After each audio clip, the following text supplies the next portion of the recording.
32 साल की कुंवारी दीदी कई सालों बाद घर आई थी।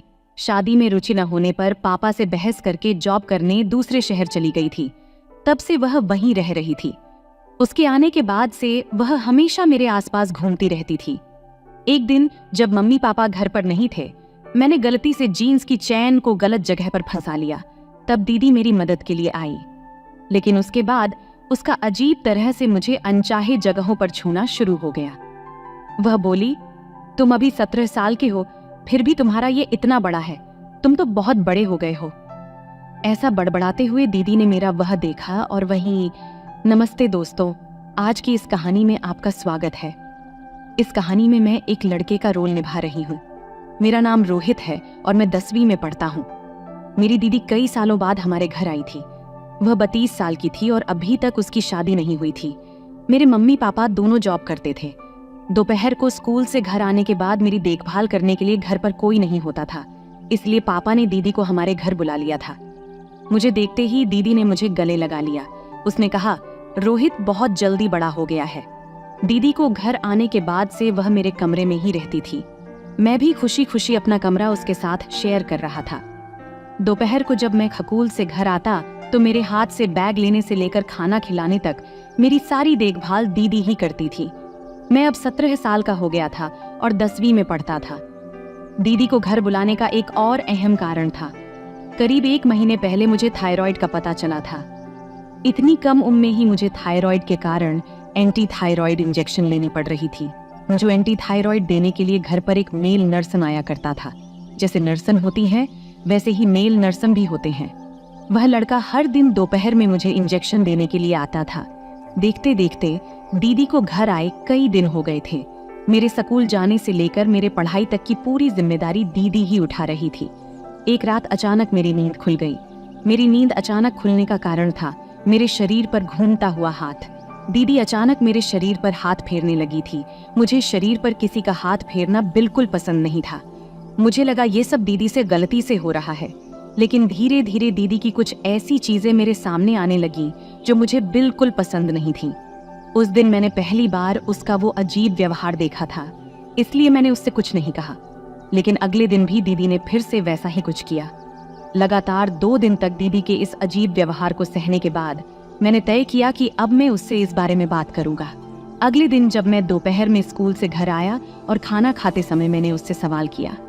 तब मैंने कहा, दीदी, पिछले 2 दिन से रात को सोते समय तुम मेरे शरीर पर हाथ क्यों फेरती हो? क्या तुम्हें कोई बुरा सपना आता है? जैसे ही मैंने दीदी से ये सवाल किया, उसके चेहरे के हाव भाव बदल गए थे। उसने कहा, शायद मुझे कुछ सपने आते होंगे। सपने में गलती से मेरा हाथ तुम्हारे शरीर पर आ गया होगा। तब मैंने दीदी की बातों पर विश्वास कर लिया, परंतु इसके पीछे की सच्चाई कुछ और ही थी। उसी रात सोने के कुछ समय बाद ही मेरी नींद खुल गई।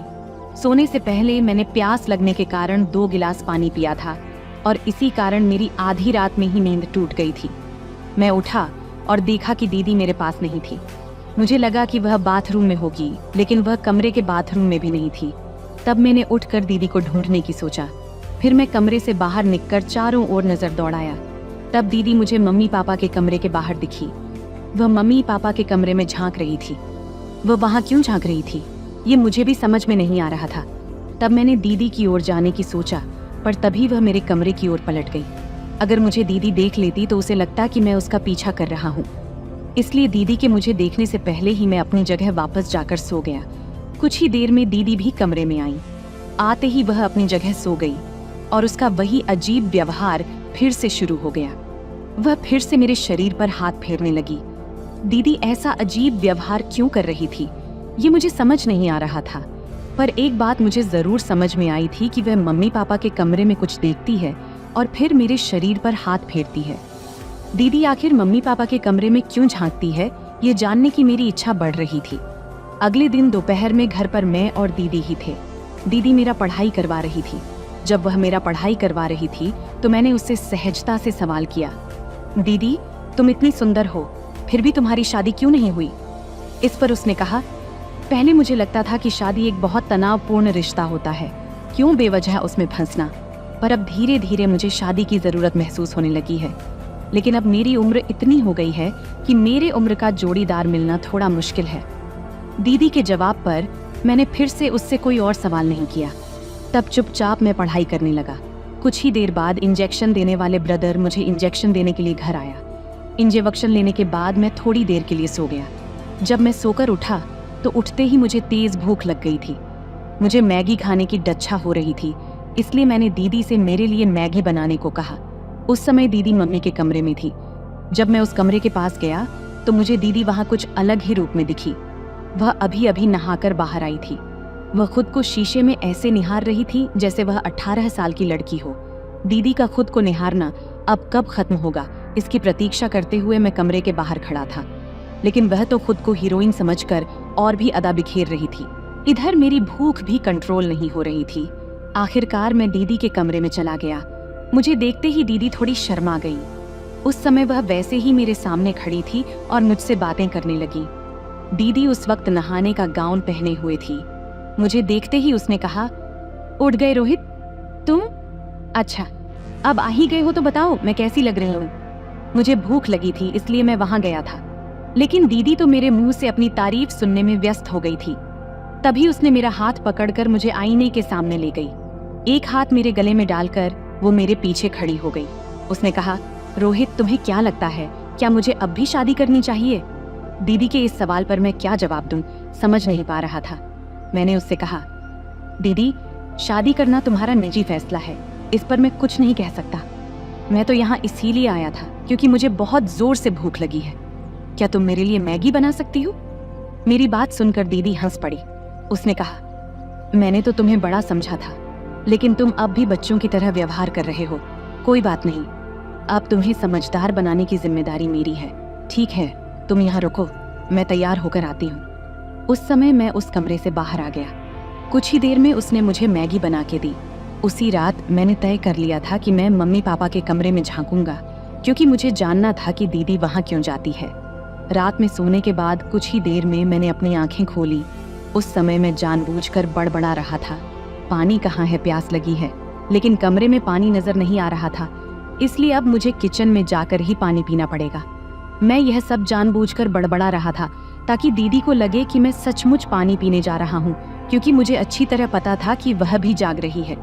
फिर मैं कमरे से बाहर निकला। फिर पानी पीने किचन न जाकर मैं मम्मी पास के कमरे के बाहर गया। दरवाजा थोड़ा खुला था और जब मैंने अंदर झांका तो मम्मी पापा एक दूसरे के साथ दिखे। पापा ने मम्मी को प्यार से पास में खींच लिया था। वह दृश्य देखकर कुछ बातें मेरे समझ में आ गईं। मुझे जो समझना था वह मैं समझ चुका था। फिर मैं चुपचाप अपने कमरे में वापस आ गया। उस रात मैंने दीदी को अपने कमरे से बाहर जाते नहीं देखा था, लेकिन मुझे यह समझ में आ गया था कि दीदी के मन में कुछ अलग ही चल रहा है। अब मुझे उससे अकेले में बात करनी थी। देखते देखते 3 दिन बीत गए। मेरी गर्मी की छुट्टियां शुरू होने वाली थीं। मम्मी पापा ने कहीं बाहर जाने का प्लान बनाया था। यह प्लान उन्होंने सिर्फ अपने लिए ही बनाया था। मम्मी बाप का कहना था कि सामने मेरे 10वीं का एग्जाम है, इसलिए अब मैं छुट्टी का इस्तेमाल अपने सिलेबस की तैयारी के लिए करूं। मम्मी बाप ने मुझे छुट्टी के बावजूद पढ़ाई करने को कहा था और इसी वजह से उन्होंने मुझे ट्रिप पर साथ नहीं ले गए। 3 दिन बाद जब मेरी छुट्टियां शुरू हुईं, तब मम्मी बाप अपनी ट्रिप पर निकल गए थे। उनके जाने के बाद घर में मैं दीदी के साथ अकेला था। उस दिन घर में कोई नहीं था, तो मैंने दीदी से सवाल किया। मैंने उससे कहा, दीदी अब तुम्हें भी शादी करने की इच्छा होती होगी, है ना? यहाँ आने के बाद से मम्मी बाप को साथ देखकर तुम्हें भी लगता होगा कि तुम्हें भी कोई ऐसा चाहिए जो तुमसे प्यार करे। जैसे ही मैंने सवाल किया, उसकी आंखों में आंसू आ गए। वह बोली, रोहित तुमने सच में मेरे दिल की बात पहचान लिया। फिर दीदी ने रोते रोते मुझे गले लगा लिया। वह कहने लगी, मैं तुम्हें छोटा समझ रही थी, लेकिन तुम बिल्कुल छोटे नहीं हो। तुम्हारी इस समझदारी की बात सुनकर मुझे तुम्हारे अंदर का एक बड़ा आदमी नजर आ रहा है। क्या तुम्हें सच में लगता है कि मेरी इस उम्र में मुझे कोई पसंद करेगा? दीदी ने फिर वही सवाल मुझसे किया था, जिसका जवाब मेरे पास नहीं था। लेकिन उस दिन के बाद से दीदी का नजरिया मेरे प्रति बदल गया था। उस दिन के बाद से दीदी ने घर में मम्मी के स्टाइलिश कपड़े पहनने शुरू कर दिए थे। दीदी को स्टाइलिश कपड़ों में देखकर मैं उसे देखता ही रह जाता। जब वह स्टाइलिश कपड़े पहनकर तैयार होती तो वह खास तौर पर मेरी तारीफ सुनने के लिए उत्सुक रहती। इतना ही नहीं, वह मुझसे चिपक कर फोटो भी खिंचवाती। दीदी का जो भी स्पर्श मुझे होता वह कुछ अलग ही दर्शाता था। उसका एकदम से बदला हुआ अंदाज कुछ और ही बता रहा था, जैसे वह मुझे बेवजह इशारे कर रही हो। खैर, एक दिन सुबह नहाने के बाद मैंने जीन्स पहनी। जीन्स पहनते समय अचानक उसकी जिप गलत जगह अटक गई और मुझे दर्द होने लगा। तब मैं जोर जोर से मम्मी को पुकारने लगा। मम्मी तो घर पर नहीं थी, ये मैं कुछ देर के लिए भूल गया था। मेरी आवाज़ सुनकर मामी नहीं, लेकिन दीदी दौड़ती हुई मेरे कमरे में आ गई। उसने पास आकर मुझसे पूछा, क्या हुआ रोहित? मैंने उसे सब कुछ बताया। तब वह मेरे पास आई और मेरी मदद करने लगी। जैसे ही उसने मेरी जीन्स को हाथ लगाया, मैं शर्म से पीछे हट गया। मैंने कहा, दीदी मुझे शर्म आ रही है। तब उसने समझाते हुए कहा, अभी के लिए शर्म को अलग रखो, नहीं तो तुम हमेशा के लिए परेशानी में पड़ जाओगे। अब तुम्हारी मम्मी तो घर पर नहीं है, इसलिए तुम्हारी मदद मुझे ही करनी पड़ेगी। तब मैंने अपनी आंखें कसकर बंद कर ली और उसे मेरी मदद करने दी, क्योंकि उसके अलावा मेरे पास कोई और विकल्प नहीं था। कुछ ही देर में उसने मुझे मेरी परेशानी से राहत दिला दी, लेकिन उसके बाद से दीदी की नज़र मुझ पर बदल गई।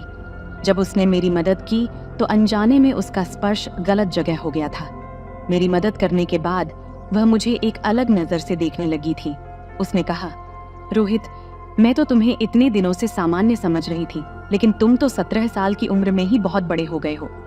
दीदी जो कुछ भी कह रही थी मैं सब समझ रहा था। उस समय मेरे चेहरे पर खुद ब खुद मुस्कान आ गई।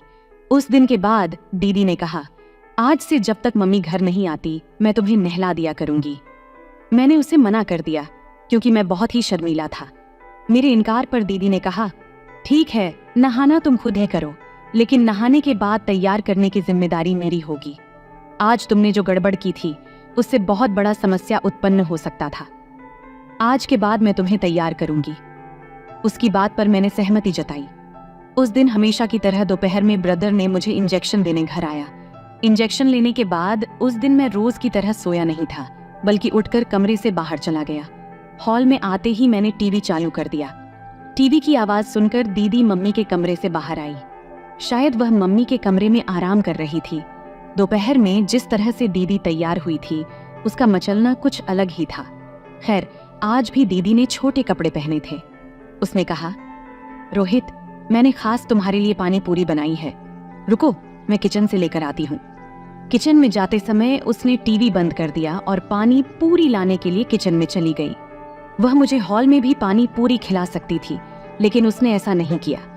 वह मुझे मेरे कमरे में लेकर गई और मुझे बिस्तर पर बैठाकर अपने हाथों से पानी पूरी खिलाने लगी। पानी पूरी खाते समय दीदी बार बार मेरे बालों पर हाथ फेर रही थी। वह कह रही थी, तुम बहुत समझदार हो गए हो, अब तो तुम बड़े भी हो गए हो। तब दीदी के परफ्यूम की खुशबू मेरे कमरे में चारों ओर फैली हुई थी। वह बात कर रही थी और मुझे धीरे धीरे नींद आने लगी। कुछ देर में मैं गहरी नींद में सो गया। जब मैं नींद से जागा तो मुझे चक्कर जैसा महसूस हो रहा था। उठते ही मैंने अपने सिर पर हाथ रखा और बिस्तर पर बैठ गया। कुछ समय बाद दीदी मेरे कमरे में आई। उसके चेहरे पर एक अजीब सी मुस्कान थी। उसने कहा, रोहित, मुझे उम्मीद नहीं थी कि तुम्हारी वजह से मेरे जीवन में इतना आनंद आएगा। दीदी की बात मुझे समझ नहीं आ रही थी। मैंने उसकी बातों पर सिर्फ सिर हिला दिया, क्योंकि मैं अपने ही ख्यालों में खोया हुआ था। दीदी ने कहा, तुम फ्रेश होकर आओ, हम मजे करेंगे। मैं फ्रेश होकर कमरे से बाहर गया। तब दीदी ने हॉल में मेरी पसंद के गाने लगाए थे। इससे पहले दीदी ने कभी मेरी पसंद के गाने नहीं सुने थे। उसे डीजे के गाने बिल्कुल पसंद नहीं थे, लेकिन उस दिन उसने खुद ही मेरी पसंद के गाने लगाए थे। इतना ही नहीं, उसने मेरा हाथ पकड़ा और मुझे डांस कराने लगी। उसने मेरा एक हाथ अपनी कमर पर और दूसरा अपने कंधे पर रखा। वह मेरे साथ कपल डांस करने लगी। दीदी इतनी खुश क्यों थी, ये मुझे समझ नहीं आ रहा था। उस दिन के बाद जैसे जैसे दिन गुजरते गए, दीदी मुझे खुश दिखाई देने लगी। लेकिन दोपहर में जब भी मैं सोकर उठता, मुझे बहुत थकान महसूस होती थी। सोकर उठने पर वह मुझसे हमेशा एक ही बात कहती, तुमने आज मुझे बहुत खुश किया। मैं उसे किस तरह से खुश कर रहा था ये मुझे समझ नहीं आ रहा था, लेकिन जो तकलीफ मुझे हो रही थी वह मुझे अच्छी लगने लगी थी। शुरू में मुझे दीदी से तैयार होने में संकोच होता था, लेकिन धीरे धीरे मुझे उसकी आदत पड़ गई। अब मैं बिना शर्माए दीदी से तैयार होने लगा था। अगले कुछ दिनों में दीदी और मेरे बीच एक अलग रिश्ता बनने लगा और मुझे वह सब कुछ अच्छा लगने लगा। कुछ दिनों बाद मम्मी बाप घर आ गए। अचानक एक दिन मुझे बहुत चक्कर आने लगे और फिर घर वालों ने मुझे अस्पताल में भर्ती करवा दिया। अचानक मुझे क्या हुआ, यह मुझे भी समझ नहीं आया। जब मेरी आंखें खुलीं तो पता चला कि मैं लगभग 1 महीने बाद आईसीयू से बाहर आया हूँ। 1 महीने में आईसीयू में रहा और इसका कारण जब डॉक्टरों ने मम्मी बाप को बताया तो वे भी मेरे साथ हैरान रह गए। जब मैं आईसीयू से बाहर आया तो डॉक्टरों ने खुद मुझसे बातचीत किया। पिछले 1 महीनों में मेरे साथ क्या क्या हुआ और क्या नहीं, ये डॉक्टरों ने मुझसे विस्तार से पूछा। मेरे साथ बातचीत के बाद डॉक्टरों को मेरे रोग का पता चला। उन्होंने मम्मी बाप को बताया कि रोहित को पिछले 1 महीनों से एक अजीब बीमारी हो गई है। उसने खुद की एक अलग दुनिया बना ली है, वह कल्पना में जी रहा है। डॉक्टरों ने मेरे साथ साथ घर के सभी लोगों से बात की थी। फिर डॉक्टर ने मम्मी बाप से कहा, आप दोनों अपने काम में व्यस्त थे, आपने खुद के लिए समय निकाला, लेकिन अपने बेटे से बातचीत सही समय पर नहीं किया। आपका बेटा खुद से बातें करता था और इस पर आपका ध्यान नहीं था। इसके बाद घर में रोहित की दीदी आई। रोहित ने अपनी दीदी को भी एक शख्स के प्यार में पड़ते हुए देखा था। इंजेक्शन लेने के बाद वह रोज अपनी दीदी को घर आए इंजेक्शन देने वाले ब्रदर के साथ देखता था। ये सब देखकर उसे लगने लगा कि प्यार केवल लड़के और लड़की के बीच होता है। इसीलिए रोहित खुद को उस ब्रदर के रूप में देखने लगा। जब जब वह अपनी दीदी को उसके प्रेमी के साथ देखता तो वह खुद को उस जगह पर देखता और इस दौरान वह भी गलत राह पर जाने लगा। मोबाइल में गलत चीजें देखकर उसने भी गलत काम करना शुरू किया और इस वजह से वह धीरे धीरे कमजोर होता गया। उसके बार बार के विचारों के कारण उसे आईसीयू में भर्ती होने की नौबत आ गई। रोहित के साथ जो पिछले 1 महीने में हुआ उसके लिए उसकी फैमिली जिम्मेदार है। डॉक्टर ने जो कुछ हुआ वह मम्मी बाप को बताया था और दीदी भी वहां मौजूद थी। तब दीदी के गले में मुझे मंगलसूत्र दिखा। मुझे तब पता चला कि जब मैं आईसीयू में था तब मम्मी बाबा ने दीदी की शादी उसके प्रेमी से करवा दी थी। मेरी हालत देखकर दीदी ने मुझसे माफी मांगी। उसने कहा, रोहित, मैं तुम्हारी देखभाल करने आई थी, लेकिन मैं भी अपनी ही दुनिया में खो गई थी। तुम्हारी तरह मैं भी अकेली हो गई थी। तुम्हारी वजह से ही मेरी मुलाकात इस शख्स से हुई और धीरे धीरे हमारे बीच प्यार पनप गया। मैं अपनी दुनिया में इतनी खो गई थी कि मैंने कभी तुम्हारी तरफ ध्यान नहीं दिया। यह मेरी भी गलती थी। दीदी की बात का मैं कोई जवाब नहीं दे पाया क्योंकि मैं खुद बोलने में असमर्थ था। मुझे क्या बीमारी थी इसका मुझे खुद अंदाजा नहीं था। मेरी बीमारी के बारे में पता चलते ही मम्मी पापा ने उस दिन के बाद से मेरी देखभाल खुद करना शुरू कर दिया। उन्होंने मुझसे बातचीत करना शुरू किया। तब मुझे यह समझ में आने लगा कि प्यार सिर्फ प्रेमी प्रेमिका के बीच का रिश्ता नहीं होता, बल्कि माता पिता और बच्चे का भी एक प्रेमपूर्ण रिश्ता होता है। तो दोस्तों, अपने बच्चों को दूसरों के भरोसे नहीं छोड़ना चाहिए। आजकल कई माता पिता अपने करियर को बनाने में व्यस्त रहते हैं। इसी करियर की दौड़ में वे अनजाने में अपने बच्चों की उपेक्षा कर देते हैं। इसका उन्हें एहसास नहीं होता। अगर माता पिता खुद अपने काम में व्यस्त होंगे तो इसके दुष्परिणाम बच्चों पर पड़ने लगते हैं। बच्चों को गंभीर मानसिक बीमारियों का खतरा हो सकता है। अगर आप अपने बच्चों को इस तरह की मानसिक बीमारियों से बचाना चाहते हैं तो बच्चों के साथ मित्र की तरह व्यवहार करें, रोज उनसे बातें करें, उन्हें कभी कभी बाहर घुमाने ले जाएं। हर माता पिता के लिए उनके बच्चे सबसे बड़ी संपत्ति होते हैं। यह माता पिता को कभी नहीं भूलना चाहिए। तो दोस्तों, यह थी हमारी आज की छोटी सी कहानी। आपको यह कहानी कैसी लगी कमेंट करके जरूर बताएं। अगर आपको यह कहानी पसंद आई हो तो इसे लाइक करें और अपने दोस्तों के साथ शेयर करें। आगे भी ऐसी ही रोमांचक कहानियों के लिए हमारे चैनल को सब्सक्राइब करें और बेल आइकन दबाना न भूलें ताकि आप हमारी कोई भी कहानी मिस न करें। धन्यवाद।